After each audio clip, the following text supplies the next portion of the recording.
உனக்கு என்ன கருப்பாக இருந்தாலும் கிளியோபாட்ரா மாதிரி அழகாக இருக்க, கருப்பு அழகியாக இருக்க, அப்படி இப்படின்லாம் பெண்களை பாராட்டக்கூடிய ஒரு போக்கும் உண்டு. ஆனால் உண்மையை பார்த்தோம்னா கிளியோபாட்ரா கருப்புலாம் கிடையாது. பெண்கள் வந்து அறிவில் வந்து மட்டமானவங்க. நம்மளுடைய இன்டலெக்சுவல் லெவலுக்கு லவ் பண்ணுற அளவுக்குலாம் அவங்களுக்கு தகுதி கிடையாது. அவங்கள வேணால் இந்த குழந்தை பெற்றுக்கிறதுக்கு வேறு வழி இல்லைன்றதுனால வச்சுக்கலாம். டாலமி அப்படின்னு ஒருத்தர் இருக்கு. அவரை கூப்பிட்டு நீ இந்த இடத்துக்கு கவர்னராக இரு அப்படின்னா அந்த இடத்த விட்டுட்டு அடுத்த இடத்துக்கு படையெடுத்து போயிடுறாரு. அவர் அப்படியே எல்லா இடமும் போய் திரும்பி வரும்போது வர்ற வழியில் அவர் செத்து போயிட்டார். அவர் செத்ததுனால என்ன ஆகி போச்சுன்னா எங்கெல்லாம் அவர் கவர்னராக நியமிச்சாங்களோ அவங்களாம் ராஜாவாயிட்டாங்க. ராஜாவாக இருப்பார். அவர் செத்துட்டார் அப்படின்னு சொன்னால் அவர் பையன் ராஜாவாயிடுவான். ராஜாவானா அவங்க அம்மா தான் ராணியாக இருப்பாங்க. அவங்க அம்மா செத்ததுக்கப்புறம் அவன் தங்கச்சியோ அக்காவோ அடுத்த ராணி ஆகிடுவாங்க. எகிப்து நாட்டில் மக்கள் வந்து கிளியோபாட்ரா தான் ஐசிஸ் அப்படின்னு நம்ப ஆரம்பித்தாங்க. ஐசிஸ் யார்? சூரியனோட பொண்ணு. அந்த அவ தான் நான் அப்படின்னு நம்ப வச்சா எல்லாரையும். அக்காட் மீடியா நேயர்களுக்கு வணக்கம். நான் உங்கள் சுஷீந்திரன். இன்னைக்கு நம்ம கூட இருக்க ஸ்பெஷல் கெஸ்ட் வரலாற்று ஆய்வாளர் திரு கிருஷ்ணவேல் அவர்கள். வணக்கம் சார். வணக்கம். எப்படி இருக்கீங்க? நல்லா இருக்கு. எகிப்து நாட்டு இளவரசி, பேரழகி கிளியோபாட்ரா. ஸோ நிறைய விஷயங்கள் நம்ம வந்து கேள்விப்பட்டிருக்கோம். அதில் வந்து பாதி உண்மையாகவும் இருக்குது, பாதி பொய்யுன்ற மாதிரி நம்மளுக்கு தெரியுது. உண்மையிலே கிளியோபாட்ராவின் வரலாறு, அவங்க உண்மையிலே எப்படிலாம் வாழ்ந்தாங்க, என்னென்ன விஷயங்கள்லாம் ஆண்டாங்க, அனுபவிச்சாங்க, டீட்டெயிலாக சொல்லுங்கள் சார். கிளியோபாட்ரா அப்படின்ன உடனே எல்லாருமே நிறைய பேர் சொல்கிறது என்ன சொல்லுவாங்கன்னா கருப்பழகி ஓகே அப்படின்னு சொல்லுவாங்க. அதுக்கு முக்கிய காரணம் என்னென்னா அவங்க எகிப்து நாட்டு ராணின்றதுனால எகிப்து நாடு கருப்பின மக்களால் ஆனது. அப்போ கருப்பின மக்கள் தான் அங்கே அதிகமாக இருப்பாங்கன்றதுனால அந்த ராணியும் கருப்பாக தான் இருப்பா ஓகே அப்படின்னு இவங்களா நினச்சிக்கிட்டு சொல்லும்போதே சொல்லுவாங்க, உனக்கு என்ன கருப்பாக இருந்தாலும் கிளியோபாட்ரா மாதிரி அழகாக இருக்க, கருப்பு அழகியாக இருக்க, அப்படி இப்படின்லாம் பெண்களை பாராட்டக்கூடிய ஒரு போக்கும் உண்டு. ஆனால் உண்மையை பார்த்தோம்னா கிளியோபாட்ரா கருப்புலாம் கிடையாது. ஓகே கருப்பு மட்டும் இல்லைன்றது மட்டும் இல்லை, அவங்க எகிப்து நாட்டு ஆரிஜினே கிடையாது முதல்ல. சரி ஓகே ஃபைன். சரியா? அதாவது எகிப்தில் வந்து ரேமசஸ் அப்படின்ற ஒரு மன்னர்லாம் பற்றி நம்ம கேள்விப்பட்டிருப்போம். அந்த காலகட்டத்தோடவே அந்த கருப்பின மக்கள் அரசர்களாக இருந்து ஆட்சி செஞ்ச காலம்லாம் முடிஞ்சு போச்சு. அந்த பிரமிடுகள் அதெல்லாம் பார்க்குறோம்ல, அதுக்கப்புறமே வந்து எகிப்தில் நாகரிகம் வந்து பழைய அந்த ரேஞ்சுக்கு டெவலப் ஆகவே இல்லை. என்ன நடக்குதுன்னா கிமு 300களில் வந்து அலெக்சாண்டர் வந்து படையெடுத்து எல்லா பக்கமும் போகணும் அப்படின்னு பிளான் பண்ணுறாரு. அப்படி பிளான் பண்ணி வந்து முதல்ல அவர் படையெடுத்து வந்த நாடு எகிப்து நாடு. அப்படி படையெடுத்து வந்தோடனே அங்கே அலெக்சாண்ட்ரியா அப்படின்னு ஒரு நகரத்தை உருவாக்குறாரு.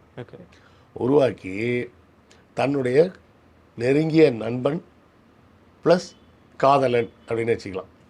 அந்த காலத்துலலாம் வந்து ஆம்பளைங்க வந்து பொம்பளைங்களை லவ் பண்ணால் அது வந்து மட்டம் அப்படின்னு ஃபீல் பண்ணாங்க. ஓகே காரணம் என்னென்னா பெண்கள் வந்து அறிவில் வந்து மட்டமானவங்க. நம்மளுடைய இன்டலெக்சுவல் லெவலுக்கு லவ் பண்ணுற அளவுக்குலாம் அவங்களுக்கு தகுதி கிடையாது. அவங்கள வேணால் இந்த குழந்தை பெற்றுக்கிறதுக்கு வேறு வழி இல்லைன்றதுனால வச்சுக்கலாம். மற்றபடி லவ்வெல்லாம் பண்ண முடியாது. லவ் பண்ணணுன்னா என்னுடைய அறிவுத்திறனுக்கு சமமான ஆட்களை தான் நான் லவ் பண்ண முடியும். அப்போ என்னுடைய அறிவுத்திறனுக்கு சமமான ஆள்னா இன்னொரு ஆம்பளையாக தான் இருக்க முடியும். அதாவது ஒவ்வொரு காலகட்டத்திலும் அந்த சிந்தனை வந்து மாறும். அன்னைக்கு இருந்த சிந்தனை அது சரியா. அதுக்காக வந்து அது தப்பு சரின்றதுக்குள்ளெல்லாம் நம்ம போக வேண்டிய அவசியம் கிடையாது. அப்போது அவரோட நெருங்கிய நண்பன் மற்றும் காதலன் மற்றும் தளபதி டாலமி அப்படின்னு ஒருத்தர் இருக்கார். அவரை கூப்பிட்டு நீ இந்த இடத்துக்கு கவர்னராக இரு அப்படின்னா அந்த இடத்த விட்டுட்டு அடுத்த இடத்துக்கு படையெடுத்து போயிடுறார். அவர் அப்படியே எல்லா இடமும் போய் திரும்பி வரும்போதே வர்ற வழியில் அவர் செத்து போயிட்டார். அவர் செத்ததுனால என்ன ஆகி போச்சுன்னா எங்கெல்லாம் அவர் கவர்னராக நியமித்தாங்களோ அவங்களாம் ராஜாவாயிட்டாங்க. இப்படி தான் முதலாம் டாலமி வந்து எகிப்து நாட்டு மன்னராகிறார். அவர் கிரேக்க நாட்டை சார்ந்தவர். அவருக்கும் எகிப்துக்கும் கருப்பின மக்களுக்கும் சம்மந்தம் கிடையாது. அவர் வெள்ளையாக தான் இருப்பார்.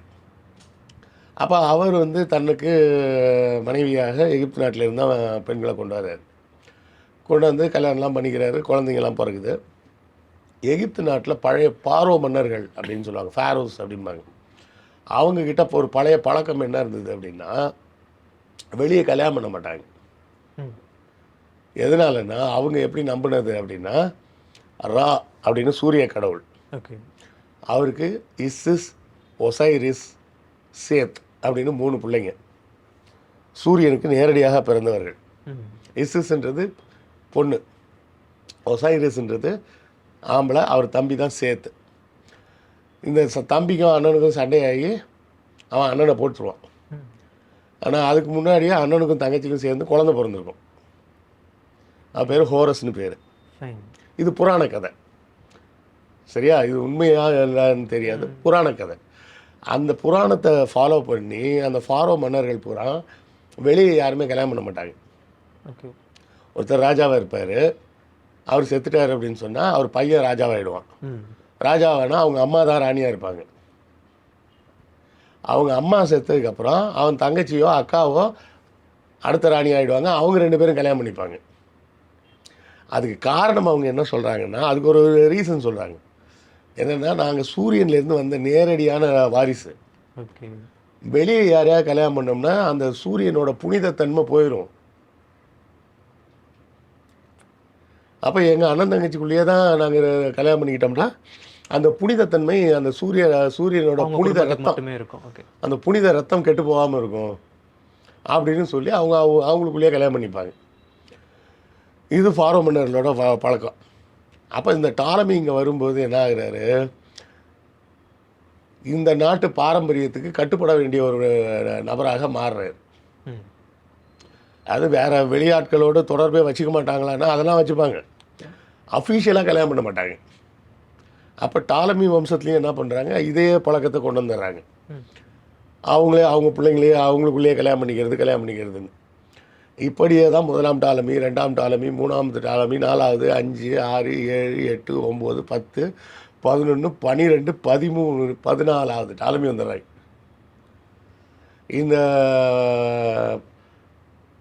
13ஆம் டாலமி தான் அப்பாவாக இருக்கார். அவருக்கு பொண்ணு தான் கிளியோபட்ரா. கிளியோபட்ராவும் இந்த 14ஆம் டாலமியும் அக்கா தம்பி. இவன் அக்கா, அவன் தான் ஃபஸ்ட்டு, அவன் தம்பி. இவன் வந்து பார்த்திங்கன்னா பல்வேறு திறமைகள் கொண்டவன்.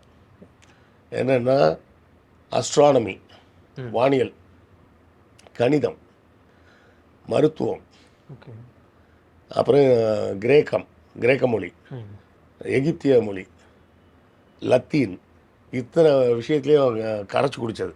அவங்க அப்பா இருக்கும்போது அவள் தான் ராணியாக கூட இருக்கிறாள். அப்போ அவங்க அப்பாவுக்கும் அவளுக்கும் சேர்ந்து ஒரு பையன் பிறகுது. இப்போது என்ன ஆகுதுன்னா, அவங்க அப்பா இருக்கும்போதே தம்பியை கல்யாணம் பண்ணிக்கணும் அப்படின்னு ஒரு கட்டாயம் வருது. தம்பியை வந்து போட்டு தள்ளணும்னு பிளான் பண்ணுறா. தம்பி எஸ்கேப் ஆகி ஓடிடுறான். அப்போது அந்த நேரம் தான் ஜூலியஸ் சீசர் படையெடுத்து வர்றார் எகிப்து நாட்டுக்கு. ஏன்னா ரோம் நாட்டோட முக்கியமான இறக்குமதி ஃபுல்லாகவே எகிப்துலேருந்து தான் வரும். ரோம் வந்து பார்த்திங்கன்னா ஒரு கார்ப்பரேட் சிட்டி மாதிரி. அங்கே பெருசாக விவசாயம்லாம் கிடையாது. அவங்களுக்கு தேவையான உணவுப் பொருட்கள், கோதுமை, பார்லி எல்லாமே எகிப்துலேருந்து தான் வரும். ஸோ அங்கேருந்து நம்ம ட்ரேடிங் பண்ணுறதுக்கு பதிலாக அந்த இடத்தையே நம்ம கண்ட்ரோலில் எடுத்துட்டா என்ன அப்படின்னு ஜூலியஸ் சீசர் பிளான் பண்ணுறாரு. பிளான் பண்ணி படையெடுத்து வர்றார். வரும்போது ராணியை காணுன்னொடனே என்ன பண்ணுறதுன்னு தெரியலன்னு சொல்லிட்டு இவர் கேட்குறாரு, எங்கே ராணின்னு. தெரிலங்க, ஆனால் ஒரு பார்சல் விட்டுட்டு போயிருக்காங்க உங்களுக்கு அப்படின்னு ஒரு பெரிய கம்பளத்தை காட்டுறாங்க. ரத்ன கம்பளம் மாதிரி ஒரு சுருட்டி வச்சிருக்கு. என்ன கம்பளம் நான் விரி பார்ப்போம் அப்படின்னு விரிச்சா அது உள்ளே இருக்கா. என்ன இது அதாங்க, இதுதான் உங்களுக்கு பரிசு அப்படின்னோடனே அவள் அழகில் மயங்கி ஜூலியஸ் சீசர் இங்கேயே இருந்துட்டார். ஊருக்கே திரும்பி போகல. அப்புறம் கொஞ்ச நாள் கழித்து என்ன பண்ணுறாரு, இங்கே எகிப்து நாட்டில் அறிவிக்கிறாங்கல்ல ராஜா தான் கடவுள் அப்படின்னு. அப்போ நான் தான் ராஜா அப்படின்னு சொல்லிட்டு ஊரில் ரோம் நாட்டில் போய் ஜூலியஸ் சீசருக்கு ஒரு கோயில் கட்டுறா அப்படின்ட்டாரு. அது மட்டும் சொன்னால் பரவாயில்ல, கிளியோபட்ராவுக்கும் சேர்த்து ஒரு கோயில் கட்டு அப்படின்ட்டாரு. எகிப்து நாட்டில் சொன்னால் ஒத்துப்பாங்க. எகிப்து நாட்டில் மக்கள் வந்து கிளியோபாட்ரா தான் ஐசிஸ் அப்படின்னு நம்ப ஆரம்பித்தாங்க. ஐசிஸ் யார்? சூரியனோட பொண்ணு. அவள் தான் நான் அப்படின்னே இவன் நம்ப வச்சா எல்லாரையும். எல்லாரும் அவள் வந்தால் காலில் விழுந்து கும்பிடுவாங்க. அப்படி தான் அந்த நாட்டு மக்களை வச்சுருந்தான். அதில் முக்கியமான விஷயம் இந்த கழுதைப்பாலில் குளிக்கிறது. அதுக்காகவே எப்போவுமே ஒரு 10 கழுதை ரெடியாக வச்சுருப்பாங்களாம். ஏதாவது ஒரு கழுதை கர்ப்பமாயிருச்சு அப்படின்னு தெரிஞ்சால் உடனே கொண்டு போய் அரண்மனையில் விற்றோம்னா நிறைய காசு தருவாங்க. ஏன்னா அது உடனே குட்டி போட்டு உடனே பால் கறக்க போகுது அப்படின்னு. இந்த அம்மாவுக்கு டெய்லி குளிக்கிறதுக்கு 100 லிட்ரு 200 லிட்ரு கழுதை பால் வேணும். அப்போ அந்த அவ்வளோ பாலுக்கு எங்கே போகிறது? ஸோ யாரெல்லாம் கழுதை வளர்க்குறாங்களோ அது பெண் கழுதையாக இருந்ததுன்னா அது கர்ப்பமாயிடுச்சுன்னா அவங்க குஷியாகிடுவாங்க. கொண்டு போய் விற்றுட்டோம்னா நல்ல காசு அப்படின்னு. அப்போ அதே மாதிரி அந்த பால் கறக்கிறது நின்றுச்சுன்னா விற்றுருவாங்க திருப்பி. ரோம் நாட்டு மக்கள் வந்து அவங்களோட ஆட்சி முறை அப்படின்னா குடியரசு. உடனே இப்போ இருக்கிற ஜனநாயகம் மாதிரி ஓட்டு போடுறதுலாம் நினச்சிக்கூடாது. ரிப்பப்ளிக்னால் என்னென்னா ஓட்டெல்லாம் போட மாட்டாங்க. ஜூலியஸ் சீசர் வந்து தலைவர்னு இடத்துல இருந்து தன்னை எம்பரர்னு அறிவிக்கிறது. நான் தான் இனிமேல் சக்கரவர்த்தி அப்படின்றது. சக்கரவர்த்தின்னு இப்போ மக்களுக்கு தான் எல்லாம் குழப்பம் வருதுன்னா, ஏற்கனவே இருந்தாலும் இப்போ சக்கரவர்த்தின்றான். அடுத்தால இவனோட வாரிசுன்னு சொல்லிட்டு கிளியோபாட்ராவுக்கு பிறந்த பிள்ளைய கொண்டு